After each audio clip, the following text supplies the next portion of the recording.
চলে এলো রঙ্গবতী মহিলা। কড়াতে তেল দিয়ে, ওরে বাবারে কি গরম, খুন্তিটা গরম হয়ে গেল। আর এদিকে চাপিয়ে দিলাম, একদম কষা হবে, একদম কষা। এবার ভাপে দিয়ে কাজ করতে থাকি। ঠিক আছে বন্ধুরা, অন্য রেসিপি জোগাড় যান্ত্রিক করতে থাকি, এটা হতে থাক। চাপে হোক ভাপে, আজকে আলু ছাড়া, আলু দেবো না, একদম আলু পড়বে না। ঠিক আছে, আলু দিয়ে একরকম টেস্ট হয়, আর আলু ছাড়া একরকম টেস্ট হয়। কি বন্ধুরা, তাই তো?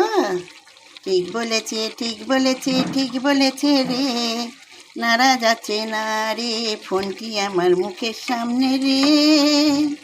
চলো যাই, টাটা, কাজ আছে ভাই অনেক। ঠিক আছে, জোগাড় যন্ত্র করি, দেখতে থাকো, সঙ্গে থাকো, স্টেপ বাই স্টেপ ফলো করো। এই তো কাজ তোমাদের, আর আমার কঠোর পরিশ্রম করে বেড়াই।